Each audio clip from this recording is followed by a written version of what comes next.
You're listening to the Ground Transportation Podcast with Ken Lucci of Driving Transactions and James Blain of PAX Training. Learn how you can build a thriving transportation business with real profits, repeat clients, and enterprise value. And now for your hosts, Ken and James. Hi there, everybody, and welcome back to another episode of the Ground Transportation Podcast. I am your host, James Blain from PAX Training. Unfortunately, I am not joined by my wonderful co-host, Ken Lucci, today. He is no doubt out making a huge deal that will revolutionize and change the industry with an acquisition or merger or sale. Hopefully, I'll be able to be joined by him on our next episode. I'm super excited, though, today about our guest. We are going international. We are, thankfully enough, going to a part of the world that I'm familiar with. We're going to be talking with Vojkan. And guys, I got to tell you, founder and CEO of Limos4, comes from a tech background similar to mine, actually has a PhD in information systems. Absolutely incredible person. I'm super excited to have you on the show. Welcome. Thank you, James, for a very warm welcome, and I'm very happy to be here. No, I'm excited to have you. So, like many of us, you did not grow up drawing little chauffeur hats and limos and everything on your binders in school. So tell us, how do you come to be in the business? What's kind of your background? How do you get here? Yes, so in most cases, life doesn't take you where you plan to be. I planned to be an astronaut, but I figured out, you have to be born on the U.S. soil, which was not the case. So I had to find something else, Okay. So I was, and besides that, I figured out you have to have like 2 or 3 PhDs in order to be an astronaut. So I just got one. Which is still not enough. So still more than the rest of us in most cases. So I'm a failed astronaut. But yeah, jokes aside, I'm an engineer, electrical engineering, and I also did a PhD in information systems. My journey to this very interesting niche of transportation or let's say travel goes back to 2009 when I was in Switzerland doing my master thesis in ABB. ABB is one of those huge companies doing robots, robotic lines, trains, wow, hydropower plants, and so on. I needed some pretty much pocket money, and the guy asked me to build a booking platform for his upcoming limo business. Okay. And yeah, I said yes. I did it for a couple of weeks. Back then, it was quite simple, and a month later, he calls me back and says, "Look, this stuff that you built, I actually cannot live with it. I'm getting so many requests now in English, and I don't speak any English. Can you please help me out now with this because you did it?" And yeah, we made some kind of business arrangement there. So I started to do reservations, partly dispatching for his new business with like 5 cars. And I was doing it in parallel with the start of my PhD. So very quickly, I figured out I cannot do it myself because doing PhD at ETH in Zurich is very demanding. It's one of the top universities in Europe. So we had to do lots of EU projects, lots of paper writing. There was lots of teaching as well. So I found the first guy who will help me out because I'm originally from Serbia, and I found somebody from Serbia who could help me out. So it's nowadays my COO, Sasha Krstic. And yeah, that's how everything started. We were working for this guy in Zurich for a little bit more than a year, and we figured out that we are sending lots of work in other cities where we don't have cars. Okay. Affiliate game. Exactly. I feel people affiliate because we were quite new to the business. We knew nothing about it, Okay. And we simply offered this guy to do this worldwide. We said, look, we offer you to do this, whatever we do in Zurich, to do it worldwide. He just needed to pay for Google Ads because Google Ads were really big. What year is this? What time frame are we talking about? That's end of 2010. End of 2010. Okay, end of 2010. Yeah, exactly. And he said, luckily he said no. So we continued on our own. We did a nice research, which markets are very good for this business. So we came as a result, believe it or not, it was Copenhagen for some reason, because it was one of the hubs for cruises. Back then it was really big. Okay. And that's pretty much how we started. So tell us a little bit, you're talking about your early platform. You're talking about kind of your first foray. Most people don't get into this business by building a booking platform. I think it should be said that is quite the undertaking. As someone that kind of works in somewhat of a tech sector, right? We're in the middle of rebuilding the PAX training platform. We're in the middle of doing that. And I, like you, came from kind of software background and a tech background. And I can tell you, and I'm sure you'll agree, it's not exactly something you do over a weekend, right? Now, when you're building that platform, what are the things that you're worried about? Where was kind of your headspace? And then how does that morph into where you're at today? Did that help you? Was that just kind of a stepping stone? In order to have a successful platform, you need to have two components, right? Okay. Number one is domain knowledge, which we had no idea about, to be honest. And the second one, you need to have technical knowledge. You need to know Right. how to do it. Usually, there are lots of engineers going around with crazy ideas nobody wants to buy, you know. And we were lucky. We had an experiment going on live, Yeah. which we could test it on, and that was very good because the feedback was immediate. Okay. We didn't work on something for months and months without testing it. The feedback was immediate, and that was the crucial point for later on. Okay. So I think what I'm hearing is a lot of this really kind of comes down to just getting it done and kind of moving forward. Now, where you're at in the business today, I think is worth noting. You mentioned you're doing a lot of English speaking work. Is that still the case? Yes, our main markets right now are the Western Europe Okay. and US. Obviously, we're present in 200 cities worldwide with special focus on quality. So, Okay. I mean, obviously, everybody's saying that, right? Everybody has quality Yeah. and so on. But I cannot say how many companies have full-time teams that are going around the world and really vetting the partners. In Right. some requirements, we had cases where we had to check the tires. The date of the tire production needed to be checked that is not older than 5 years Right. because that was one of the requirements. And that's what we are really proud of, and which also I keep repeating. Limos4 is not in the chauffeur service or limousine business. We are more in quality assurance business. Right. Well, and I think it's worth noting a couple things, right? You know this because we've talked, but my family background is very much tied to Spain, right? Now, anybody watching this on YouTube is like, what? But again, I have huge ties to Spain. I still have lots of family there. That's where I was married. That's where I spent a lot of my childhood.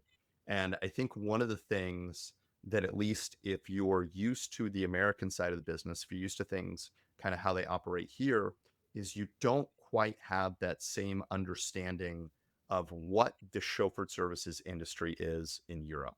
So, can you help us understand, as someone that's kind of traveled back and forth, set kind of the stage for me of, if I am an American operator, what things look like here versus if I'm trying to get a big picture kind of understanding of the layout in Europe, how do they differ? What's kind of the difference between them? Yeah, so there are a couple of big differences. So I think the biggest one is there are lots of new companies in US, new limo companies, Yeah. and for them, I think the main message is, guys, we don't have SUVs in Europe. Don't ask for SUVs. So what? What? There's no Suburbans driving through the streets Absolutely of not. Europe? Our streets are built a couple of hundreds of years ago when only horses needed to pass through, and The width of a horse. That's what you got. exactly. So Yep. Suburbans, Escalades, forget about it. It's too tight. So instead of that, we have something else. It's not as fancy as an Escalade, but it's Mercedes V-Class. That's the Yeah. standard, which can be very luxury inside as well. And I think this is the main difference that comes to my mind right now. There are a couple of more differences, obviously. So another one is how much in advance we can give you driver's number, right? In Europe, we can give it to you even 24 hours ahead. Yeah. Even for a transfer, not for a full day service. So even for a transfer, we can give it to you 24 So, hours. so talk about that for a second. What allows you to do that? Cancellation policy. Okay, there you go. Cancellation policy, number one. Number two, size of fleets. In Europe, it's very rare to find a fleet that is bigger than 20. Yeah. And if you have 20, your planning capabilities don't need to be as real time as if you have 120. Right. If you have 120, you cannot plan for tomorrow because you have no idea how many changes you will have, and you need to react instantly. And that's what's happening in US. right? You guys have really huge fleets and you have to plan almost in real time. And that's why cancellation policy is 2 hours in most US cities. But in Europe, you don't have 2 hours. That's impossible to get it. So that's why you get 24 hours cancellation, but you also get drivers information at least 24 hours ahead. Well, and I think another thing worth noting, when I typically when I go back to see my family, when I go home to Spain, I'm flying into Barajas, right? Which for those that don't know is the main airport in Madrid. And one of the things that I always notice when I get off that plane, right? I'm lucky enough, I've always got family there to greet me. I'm typically not taking a black car. But when you look at those chauffeurs standing there, the cut of the suit, the physical fitness of the chauffeur, the way they hold themselves, the way they carry themselves, there is something there that you don't see as often in US cities. Because one of the things that people don't realize is it is considered to be a lot more of a career path. It's a lot more of a prestigious role. Whereas a lot of times here in the United States, people think, oh, anybody can go be a chauffeur and it's a stepping stone job. It's not like a career job. But you see a lot of people that see being a chauffeur as a true career path. And there's a very clear cut distinction between what it is to be a chauffeur and what it is to be a taxi driver. Now, that said, I've spent the past 10 years at PAX training helping companies make that huge distinction, trying to bring that same feel, that same kind of idea to the US. Now, we're still focused on safety and everything else, but I think that's something that, at least in terms of a cultural distinction, exists in Europe, where it feels like here in the United States, the line between a chauffeur and taxi services is a little blurrier. It's a little more indistinct at times, whereas I think Europe has kind of a harder distinction. Can you talk to us a bit about that and how that kind of works in practice over there? Yeah, so I think there is one primary reason why this is the case. Historically speaking, taxis in Europe are of much better quality than in US. And that's why black car service in US took lots of these customers that would traditionally go by taxis in Europe. So they're using black car service in US. And this enabled black car service or chauffeured service companies to grow much bigger fleets and have much more revenue. And as a result, as you said, this line between taxis and limos are not as distinct as in Europe. So in Europe, you had a very clear line, and most of the people were just using taxis because it's super safe, very nice inside. In most German cities, E-Class is a standard for taxi. So you get like almost the top premium quality for regular taxi, and not so many people were choosing a black car service or chauffeur service, right? And there is also, I think, a little bit of a mentality topic, Almost a cultural difference. cultural Yeah. difference. In US, I think people like to show off a little bit more than in Europe. I know billionaires, literally Are you billionaires. stereotyping Americans as liking to show off? Because you've It's just pegged us for who we are. based on my personal experience, because I've never seen a billionaire in US taking a tram, but I have seen a No. billionaire in Zurich taking a tram, Yeah, literally. I can't see Jeff Bezos being like, guys, we're not taking the private jet, we're not taking the helicopter, we're going Amtrak today. I don't see that happening. But I can tell you, at least in Spain, the public transportation system, even when I've been up to other European countries down there, you can take public transit and it's a lot more commonplace to do that.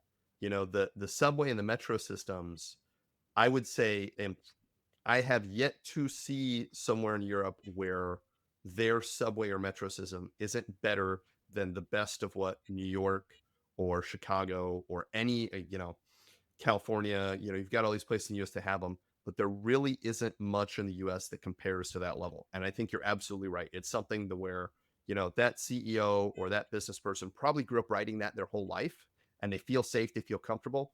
You are not going to see Tim Cook's not going to get on an Amtrak and go to a business. It's also that the cities are a little bit more centralized, a little bit Yeah. more. All European cities are walkable. So in US, you don't have that many No. walkable cities. So you have to jump on a car or something else. And there are many parameters that is actually affecting what you're just saying. The market in Europe is much smaller. And that's why they can pay maybe a little bit better and it's a little bit more differentiated from other chauffeurs or Right. drivers. And that's why you got this job stickiness of these people that they can be more proud of it. Well, and let me kind of shift gears for another moment because tell us about, I don't know how familiar you are with the retail market here in the US, but at least in my experience, the retail market in Europe operates a lot differently than the retail market here. Obviously, you've got certain cities that in Europe that are going to be more driven towards, nightlife or those types of things, where the black car industry or even the tourism industry is going to adapt a little. But the retail business also operates a little different over there as well. Can you tell us a little bit on that side? Yes, retail business in Europe is much smaller than in US. We have proms, yes, weddings, yes, but this kind of movie night outs, fancy dinners, that's almost non-existing in Europe. And most of the retail we're getting from this business is coming from US. People coming from US and they really use lots of these services, and some of the suppliers are even surprised that somebody's taking a limo for this kind Right. of occasions. Retail business is also on another hand very complicated. It takes way more touch points than for regular business rides, and that's why everybody's trying to avoid it. And also we have shifted our strategy towards corporate travel and events transportation rather than going for retail, because it's small, and in Europe we are a little bit behind you guys, because when you say limo, people still think about stretch, Yeah. and I hope we will get rid of this one soon. Well, and I think another thing worth noting here, we've seen things like congestion pricing in New York, we've seen like things like that, but Europe was really one of the early adopters. I remember when I first found out about the cities going in and saying, "Hey, we're going to have this zone of the city where it's electric only." You can't have a vehicle older than the year 2000, or you can't have, certain vehicles. So, unlike the United States, where it's very common for me to say, "Hey, I'm going to have a night out with my wife. We're going to have a car take us downtown. We're going to do that." A lot of that, like you said, becomes more complex. And of course, having the year model, things like that are simple. But I think to your point early about walkable cities and public transportation and these types of things, the European cities are not built with that same state of mind that we have here in the US of, hey, we'll just get a car. And I think one of the things I'd also like you to talk about is I think a lot of these differences changed the way that rideshare and TNCs affected the European companies versus the American companies. So, can you tell us a little bit about what that kind of looked like for you guys when that happened? Yeah, because this differentiation between taxis and limos, it was already done. Yeah. When Uber came, they just attacked the taxi business, so they almost didn't touch the chauffeur service segment. But as we said, this line was not very clear in US, so they Yeah. attacked both. They pretty much decimated taxi business right now, and I don't know the numbers, but I don't think it affected the limo business as much as taxi, obviously. No, and I think back to when I first got into this business roughly 10 years ago. I remember people, Uber and all of this and rideshare and Lyft, and it's going to do this.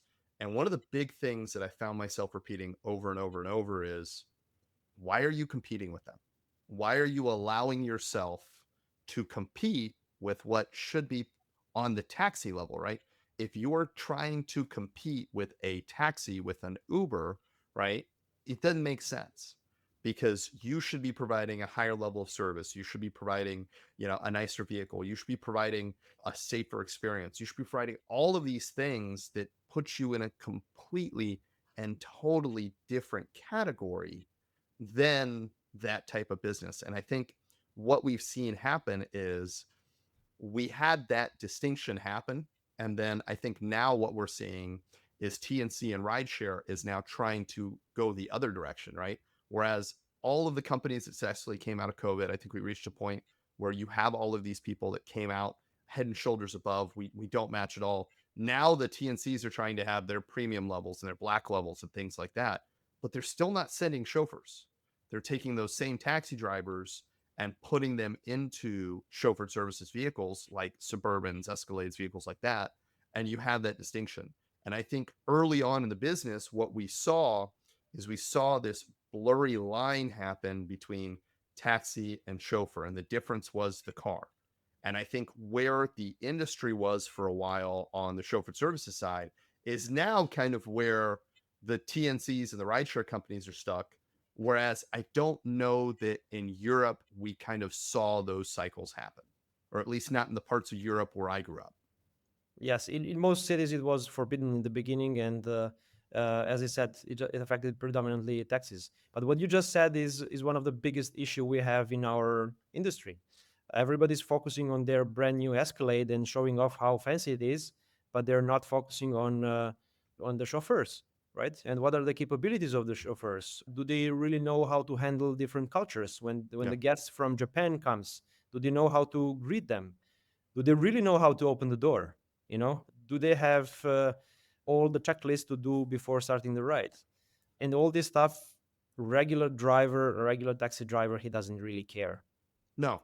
And this actually blurred this line between TNCs and our industry. Oh, and look, we talk about it on here all the time because what I tell people, and this is really important to note, is GM doesn't care, right? And I'll use Suburbans, right? Because we're talking to predominantly US customers here, but they'll sell a Suburban to you. They'll sell a Suburban to an Uber driver. They'll sell it to a soccer mom. They'll sell it to whoever wants to buy one, right? They're going to sell it to anyone they want. And so what the difference becomes is the service you're providing, the way they interact with your office staff, the experience they have with your team. And then guess who the face, the feel, the whole company is? You could have the best office staff, you could have the best team in the world. But if I send a chauffeur that looks like he rolled out of bed with a cowlick and a suit that's barely on him, or her, right? Guess what? The whole experience is going to be ruined. And I tell people all the time, our focus at PAX Training is you've got to teach that chauffeur that they are the core and everything revolves around them. And the reason I brought up the cultural earlier is that's something that we've taught since day one. It's something that I brought over from that European upbringing is if I can get you to understand this is a career path. This is not just a job. This is not just a stepping stone. If I can get you to stand a little straighter, if I can get you to feel a little better, if I can get you to do that, suddenly you start wearing the suit differently. You start taking care of the vehicle differently. You start addressing the passenger differently. And it's something that we've worked on a lot at PAX is helping these chauffeurs understand that you're building on a legacy of service and that when you do that and you're able to provide everything there, now you're serving a passenger in a way that no other industry is going to be able to do, that no other service is going to be able to do. And I think at least in everything that we've seen, that's what sets companies apart from a premium ride car service, right? Versus, your premium TNCs, all of that, they're just taking a rideshare driver and they're putting them in an Escalade. Chauffeured services is where I know that my needs are being anticipated. I can trust that I've got a safe ride. I have absolute peace of mind when I'm with that chauffeur. Here is an idea for you. Everybody's saying they have a chauffeured service, right? Worldwide. Absolutely. But this is so different from place to place. It's unbelievable. But let me give you an example. Yeah. You have lots of these aircrafts where you don't have real business seats, right? Right. They put some curtains and they say, okay, these first couple of seats are. Can't tell the difference. Yeah.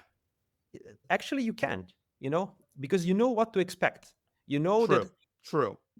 For as a fact, nobody will be sitting next to you. That's number one. That's Yeah. that's worldwide standard, right? You will have much better meal. You will have much better service from the flight attendants. So at least it's standardized. You know what to expect. In our case, we don't know that, and each company has grade A drivers and they have grade C. Yeah. And this should be somehow easily testable, and that you can really choose. I want to have your best driver. I want to have your superstar, right? I want to pay premium for it, but I need to know that this guy is the guy, right? And right now There is no measurement. There is no, I mean, No. you know, if there is a Suburban or an Escalade, it's very obvious, right? Yeah. But with the driver, you have no clue. Well, but I've said this before, right? I'll take the Suburban with an excellent chauffeur over the Escalade with a rideshare driver every single day of the week. Now, it's interesting because you've hit on a couple things that we actively discuss in our team meetings at PAX, right? And one of the things that we've always wanted, we've always tried to do is to be able to set companies apart, right? If you're using PAX training, if you're having your drivers go through certifications, if you're doing what you're supposed to do with it, that allows you to get that chauffeur, right? Change them from a driver to a chauffeur, be certified, be there. But you've brought up this really great point, and that's that we have these different levels, or you have these different types of drivers. What I would argue is my goal is to try and get them all to that A level. And what we found, and this is something that I see over and over, is it's very difficult to cut through the marketing puffery of all of my chauffeurs are the safest, the best, the most well trained, right? There are days that I see companies like, we have the safest, the best, the most amazing drivers. And I'm just going, bull, like God, you know, I'm not, it's not me to tell you how to run your business, but you're lying to people because I've seen your operation or I've ridden with your drivers or I know that we've had conversations. You're like, why would I ever put a dime into my drivers? Why would I update my fleet? Why would I do all that? I make more money if I have older vehicles and I spend less money on the driver. You know, it's very hard. And one of the things that we see a lot in this industry, especially this is something I see at shows. This is something I see when I'm at events. This is something I see at dinners. There is this big drive in this industry for owners to have the Rolex watch, the Armani suit, right? Just look the part, absolutely look the part. Mhm. And what I've found is a lot of times the guys that are a little more understated, right? You always hear the quiet money, right? Those tend to be the ones that keep the money in their business or in their fleet or in their chauffeurs. Those tend to be the ones that are kind of putting it in there. And I think one of the things that we're seeing, to your point that you've made, you know, on that aircraft, you have those different levels of service. I don't know that we're going to reach a point where we're going to be able to do that on the chauffeured services industry. But when we get to the point where your economy class is rideshare and your business class is chauffeur, and I can only tell the difference by the vehicle type, I think that's where you start getting a breakdown and you start getting into real trouble. And I think the biggest issue, not so much being able to have the classes within the chauffeur services industry, is more the fact that we have a lot of companies that claim they are world class service, that claim they are luxury, and don't meet any kind of standard.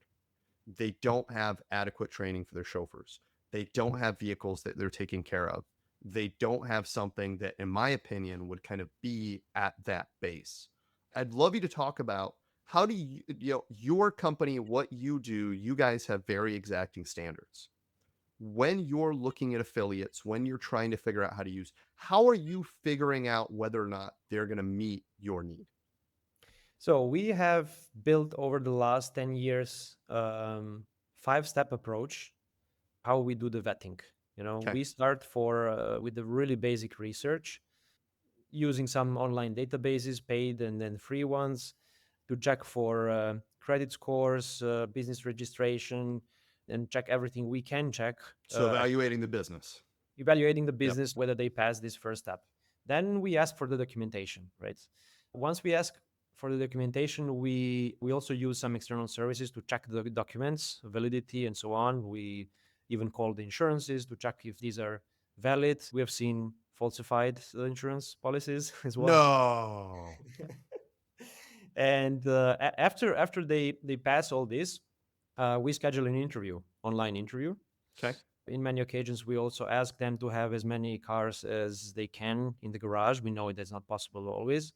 And we do a video call with them and we ask them to show us the garage. Okay. So that's the first step. And we don't want to invest in traveling there if they don't fulfill the basics. So once they pass this one, then we go there. We go visit them. We have a full checklist of topics we need to check. Some of the topics we have to check are a little bit stupid, but we still have to check them because of some clients of ours are requesting it. For example, we need to check if they have proper fire extinguishers in the Yeah. building.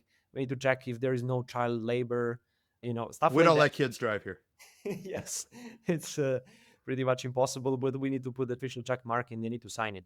And we are very transparent with all these auditing topics we are going to check when we visit them. We send it upfront so they can prepare. If they Right. don't have some, if they have some children drivers, they can remove them. So let's stop for a second, because I can already hear listeners going, you're flying in to check on affiliates. Are you? Yes, How do you make this affordable, right? How yes, many of the affiliates are able to drop what they're doing and let you do a site visit? I guess walk us through, and shout out to Ken, because Ken is going to come at this later and be able to tell us the money of what we'd be able to do here. But help me understand what makes it financially viable to be able to do that for you, to where you're able to go out there, and what is kind of the volume that you guys are looking at. How does your business model work to where you're able to actually invest that much time and money into vetting an affiliate? so this is we're that's a very good question. If you do a basic business model, it doesn't work, right? But we are financing this in most cases from the marketing budgets. Okay. And that's the catch. We have a little bit different mindset because all the auditing reports in our case is a huge differentiation point for our clients. And if we go in front of our clients and, and we said, look, here is like hundreds of in-person auditing reports, then it's very easy for them to decide who they're going to go with. And that's why we're winning really big accounts in the last 2 years. So this is a major differentiator in your business, This is right? one of the main differentiator, yes. Besides other tech topics we have going on, yes, this is the one of the biggest one. But just to continue very briefly with my story, so all affiliates or partners, as we call Yeah. them, after they pass this in-person auditing, they are onboarded and then they are in the testing phase. Okay. So they will have a testing next to their company name in the dispatch screen. So they are enabled for new rides and they will be in the testing phase, and they can receive a couple of rides, right? And Okay. then they will be reviewed afterwards. Our affiliate manager will receive an email. Okay, testing phase is over. Please review the results. The system is picking up all the topics, right? Whether the drivers had the right statuses, GPS coordinates, if the jobs were closed properly, if there are no incidents. This is all done pretty much automatically, Okay. and they can be put after this in the regular working mode. The system is monitoring them. We are following more than 30 different parameters for each of the partner.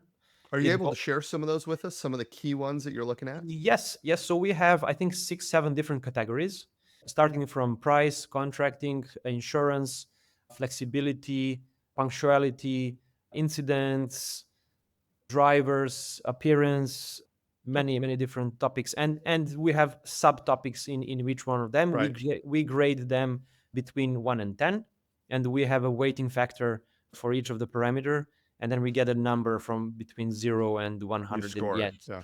It's a score which actually tells us a lot about this partner. So we have ghost rides as well from time to time. We do that. We check our partners and we have pretty much yearly reviews with each one of them to see what went good, what didn't go so good. And Right. yeah, this is the main process we have, and one of the biggest differentiators of Limos4. So let me ask you then, kind of knowing that you have that model, one of the things that I see that just it makes my skin crawl is when I see an operator and they'll go on a Facebook group and they'll go, "Hey, I got a trip. It's tomorrow at 6 a.m. Who can do it in Manhattan?" Right? And there's no vetting. You can tell it's, I told this guy I'm going to cover the trip. I got to find someone to cover the trip. And it's literal first come, first serve, right? And it's always, I kid you not, almost the very first comment, they're like, Bob can do it. Great. Thanks. And it's done. That's it. They're sending it to whoever that was on a whim, no vetting.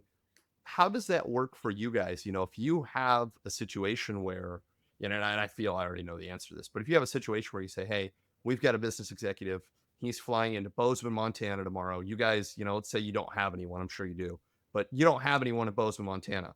What does that process look like, or how would you guys handle that? And clearly not Facebook, but what would that look like for you, or how would your team address that? Yeah, so that's a very good question. If it's something urgent, we will reject it. Okay. We will just say, sorry, we cannot fulfill our quality standards, and that's it. We had many occasions where our clients, very good clients, of course, we won't do it for everybody, but very good clients say, okay, our executives are traveling in very, very weird place somewhere in Africa, Yeah. and we pretty much send the people before that to vet the partner on the spot, and prepare everything for the arrival, and that's the only way how we can do it. Otherwise, I've seen so many horror stories. I've seen a Coca-Cola executive being picked up by the random guy in Bulgaria.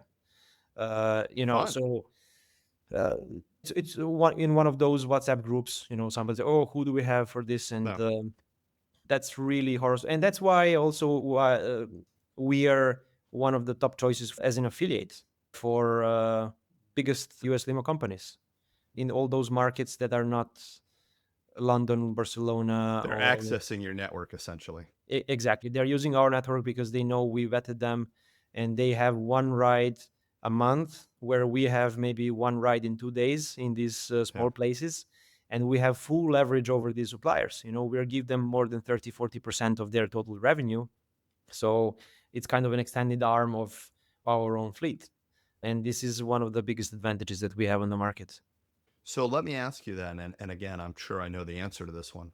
What is your ideal client, and where do you guys, are you purely focused on those high level executives, and where do you kind of see the growth or kind of the expansion of your business?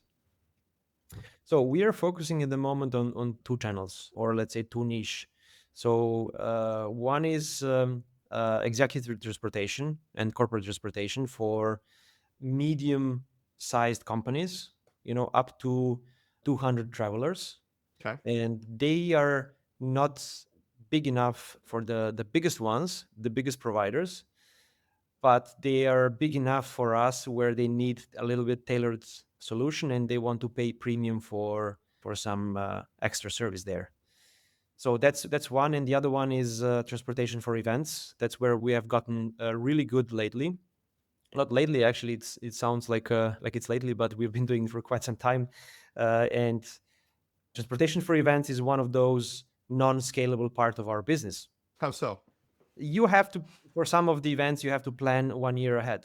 You have to Right. assign a event manager just for transportation on our end, and he will have, or she in our case, will have countless emails. And we never had a big event below 50 versions of Excel file for manifest.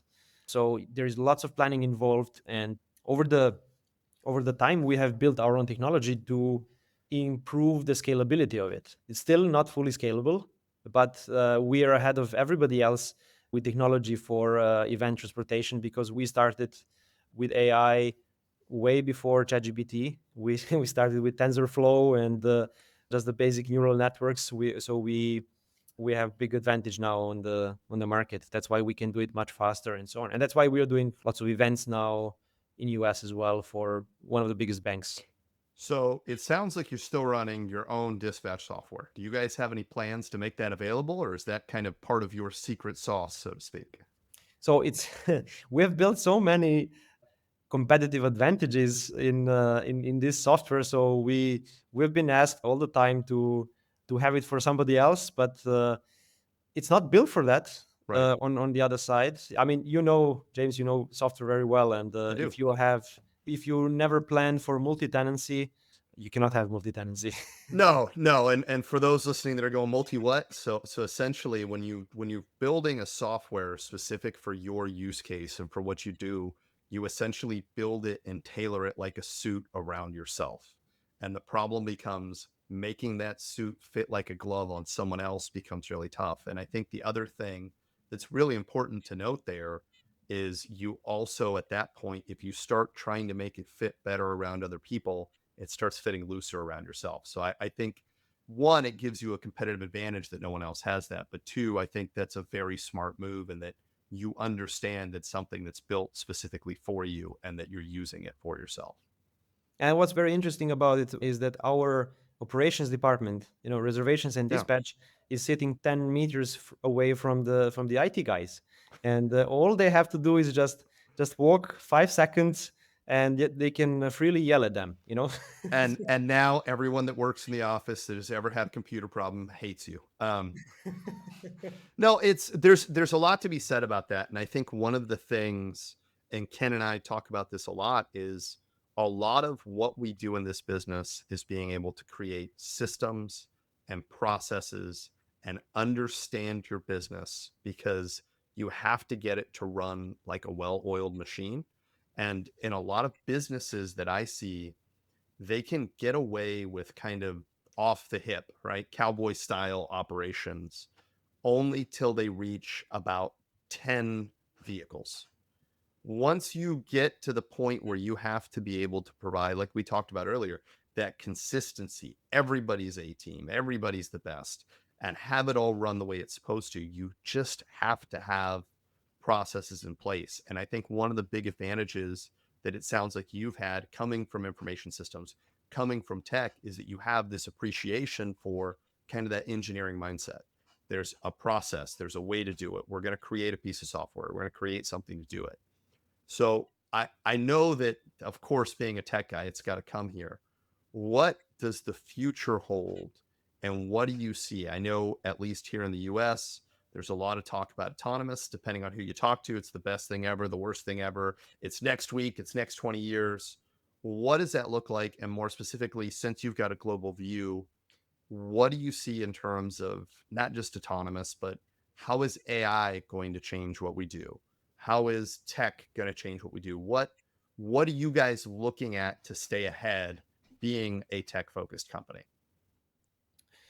When it comes to the future, there are two components, future in our industry. One is AI, Yep. and that is actually going with very, very big speed. Another one is autonomous vehicles. So let's start with the autonomous vehicles, which big part of it is obviously AI. We know what's happening in US. Tesla robotaxi is now Yep. in Austin, right? Yep. Just saw an article. They're moving to New York. Yeah, we don't see it in the next 10 years coming to our industry. Okay. I'm talking from the European perspective, right? Mm-hmm. Where chauffeured service is still very differentiated. It's on the sitting on the top. It's servicing only the VAP, right?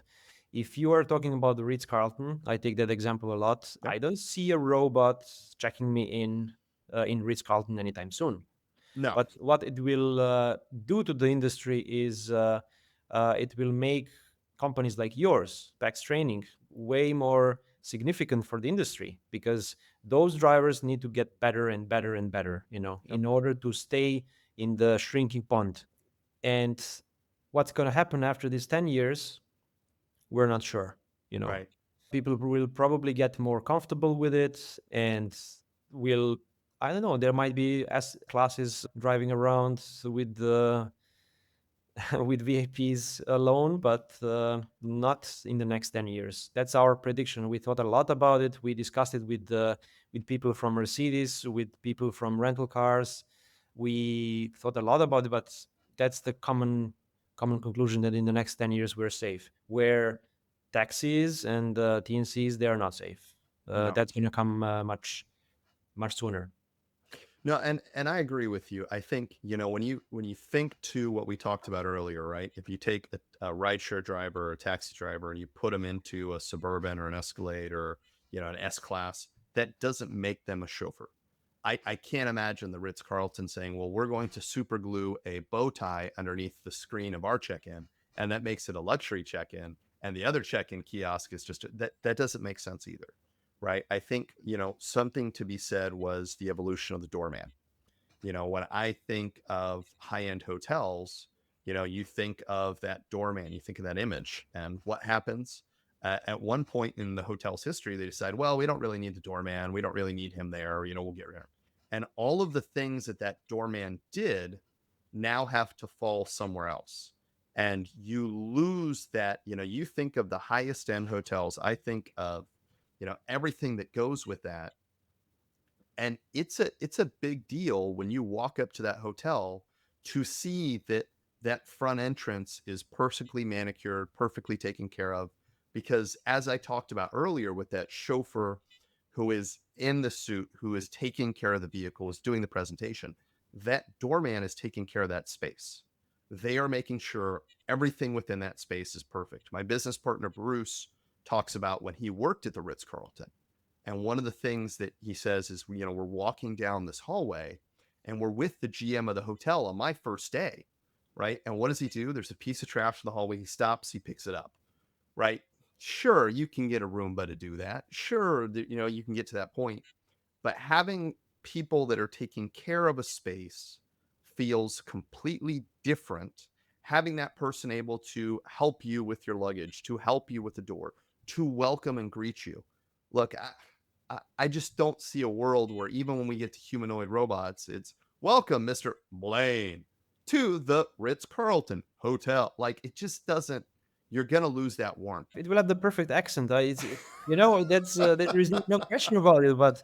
But there is, human communication is not about what just comes out of No, our mouth. We have 90% more communication that is nonverbal, and yeah, you can also say, yeah, they can also pick up lots of other cues, but we don't know how to train those robots because we even don't know what this nonverbal communication is.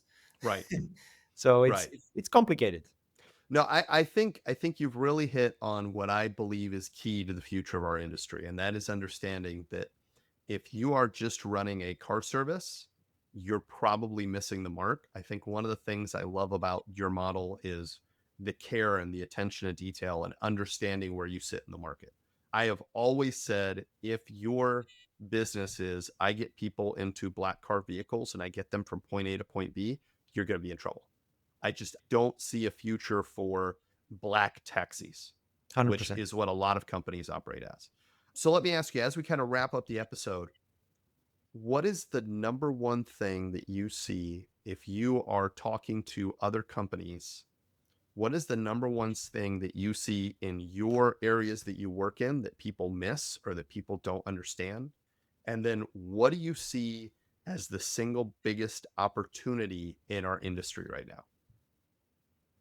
Single biggest opportunity is utilization of AI. Everybody Okay. needs to jump on this train, but not to have chatbots to answer the phone, but rather to utilize AI to help them with back-end operations, to help them with uh, you know checking the invoices, all those tasks that can be done very easily nowadays with AI to improve their operational excellence in the background, right? And if they don't do it quite soon, I think they will stay behind. So how Um, do they do that, right? If obviously you have a massive advantage because of your background. But if we're talking to an operator who has no tech background, no tech experience, and not, I'm not asking you to promote any vendors, put any names out there. You're welcome to if you'd like. But where do they start, or what would be kind of your jumping off point? How do they dip their toe in the water and start going down that path? so um, let's be clear about one thing. There is this OpenAI, there is Yep. Anthropic, there is Perplexity. There are lots of different LLMs, large language models that are Yep. out there, and you can think of them like the V12 diesel engine, which is hugely powerful, and but you need to put something around it. Engine by Yep. itself doesn't do anything, and you need to put a scaffolding around it. These companies have tried, and they're trying really hard now to give you tools to build your own scaffolding. You can use multiple options, right? One is, and probably the best one is, to use API they have. If you have another piece of software that you can integrate with these kind of engines, you can do it via API. But if you don't want to do that, you can, for example, The simplest way, if you are on Google Workspace, you can create so-called gems. You can explain in a gem what you want it to do. For example, you can say, okay, I want you to behave like a CPA in US. I want you to be able to check the invoices for correctness, for date, for this is the date I want to have in there. You can just put in plain language what you want this one to do, and use this gem actually to check the invoices. It's going to be super powerful. Just upload the invoice. You can say also in the gem explanation, whenever I upload your file, I just want you to give me okay and or not okay, right? Right. There are many ways how this can be utilized. You don't have to necessarily go to ChatGPT and do everything manually and explain all over again what you want to do. And also, I would invest 5 hours, not more, just 5 hours over the next 1 month to research about prompting. How can you Yeah. improve your prompts?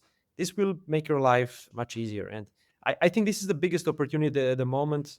Invention of internet is nothing compared to AI era that we're in.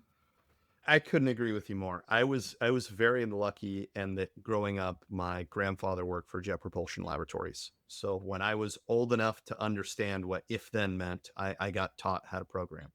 And as you mentioned, TensorFlow, I grew up with neural networks and these massive, complex AIs that could literally barely talk to you. And now we've gotten to these models. I think one of the things that I would tell people, and the best way that I've learned to really help kind of someone that doesn't know anybody to think about AI, is you're basically dealing with a savant. It knows, it's taken all of the knowledge of mankind and it's been shoved into this tiny little brain, but it's still almost like a child. So to your point, like you said about behaving like a CPA, what I found is really effective for people that are just getting started out is tell it who and what you want it to be. Hey, I want you to be a CPA for a transportation company that is an expert in helping them maximize their revenue, understand their cost per trip, right? Whatever that might be. Or, hey, I want you to act as a safety and compliance manager for a bus company that understands all of the regulatory compliance in the United States, specifically working in the state of Kansas. And I want you to ask me every single question that you need to ask me to be able to be the most effective at that job. And it sucks, right? It is the hardest part about this is it's going to now give you like 50 questions and you're going to go, what have I done? Right. But You can limit. You can you limit what. can. But at that point, right? And you don't have to answer all the questions either, right? That's another trick. But doing that, asking it to become someone, then asking it the information it needs to do that for you, then providing it the information is, and I'd love to get your thoughts on this. At least in my opinion, in my experience, that's been one of the most effective ways to help people get more out of it from day one. You can go into whatever AI you like today, right now, after this podcast, and do that, and it will make it instantly more effective. There's another tip. You can use AI to write the prompt for another AI. So Yes, what I'm doing, done this. what I'm doing, I'm using, for example, Anthropic or Perplexity to write a prompt for ChatGPT. I'm saying, look, I need a prompt for ChatGPT, this version. Please do a research, how to do it properly, compare all the results. I want to have this, and that in this kind of format and so on. And then it writes a perfectly nice prompt how to do it, and then you get like perfect results, obviously. Now, I will give one caveat. Asking ChatGPT to do it for itself or Gemini to do it for itself, I have had very poor results. Yes, So you I need to think, use another one. Yes. yeah. So if you're just getting into this, do not go to ChatGPT and be like, hey, I need you to write a prompt for yourself to have yourself do this to help me with that. But what's neat is you're basically, when you were going to different types of AI, you are able to do that. The one other caveat I would give is you have to be aware of what's going on under the hood. So if you try to get slick and you say, hey, I'm going to have Apple Intelligence write a prompt for ChatGPT, you do have to be aware that Apple is using ChatGPT as the Yes. backend for that. So you'll run into that same problem. The comparison there is, like in biology, don't marry into the family. You will not get Yeah, results. there you go. That's You a need to great mix one. genes. You need to mix genes. Yeah, you've got to mix them to get the results. That's absolutely wonderful. Well, I got to tell you, I've had a great time on this podcast with you. I think this is a super valuable effort. You guys have got an incredible model. It was really fun, at least for me. Obviously living here in the States and having all the family back home in Europe, it's always great for me to kind of reminisce and talk about how things are over there. And you guys have an incredible model. Let me ask you, if people want to learn more about your company, if people want to learn more about what they do, if people want to learn more about you, where can they find you guys? Where can they learn more about Limos4? They can find all the information on limousine4.com, but they can also personally reach out to me in Dallas in the CD Fall show, or in Las Vegas. We are every year there, and we would be more than happy to chat about Limos4. Awesome. Vojkan, I can't thank you enough for coming on. We're going to have you back on again. It's been absolutely wonderful. Thank you for listening to the Ground Transportation Podcast. If you enjoyed this episode, please remember to subscribe to the show on Apple, Spotify, YouTube, or wherever you get your podcasts. For more information about PAX Training and to contact James, go to paxtraining.com. And for more information about driving transactions and to contact Ken, go to drivingtransactions.com. We'll see you next time on the Ground Transportation Podcast.